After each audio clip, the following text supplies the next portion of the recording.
Today you're going to create a simple interactive quiz using Google's presentation tool.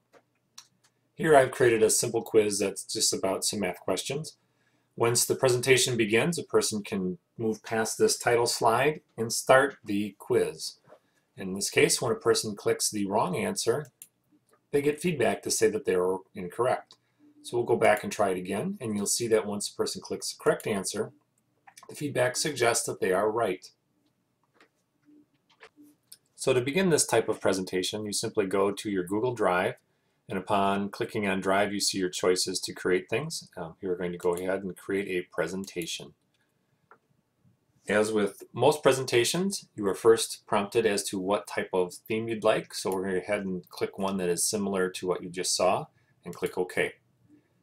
Now I chose to do a quiz that was a simple math quiz. You certainly may choose to make your quiz be about something that interests you.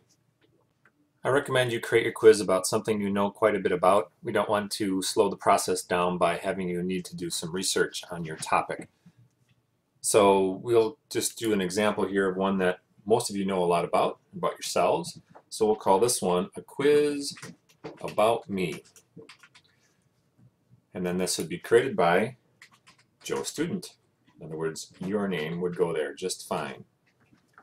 After you've created the title slide, then let's move on to create the first question. We'll choose to create a title and body type slide, and on this one we will put in our first question. I do recommend that you start the title of your question with something like Q1. There is a reason for that. You'll see here in a moment when it comes to linking these slides. So the first question I'm going to ask is something like, what is my favorite color?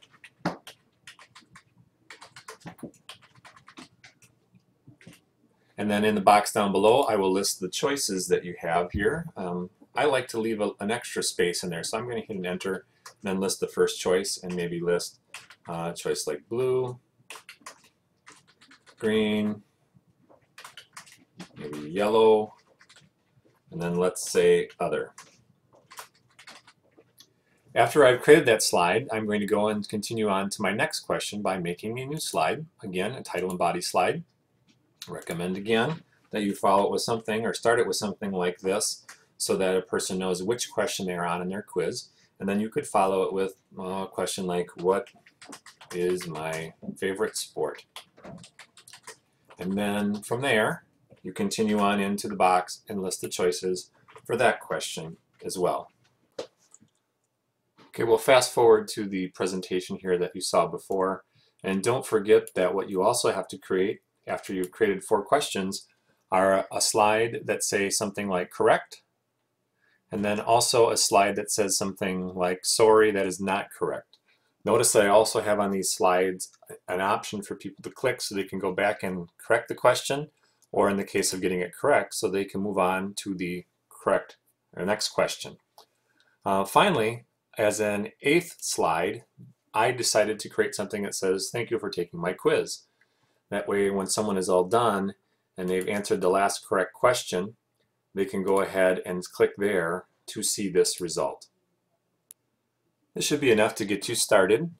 We will be showing you how to do the linking in the next video. Again, remember to create a title slide, create your 4 questions, then follow up with feedback slides, one that says something like correct, one that says, oh, that's wrong, and finally, as an option, you could create an 8th slide that tells people, thank you for taking the quiz.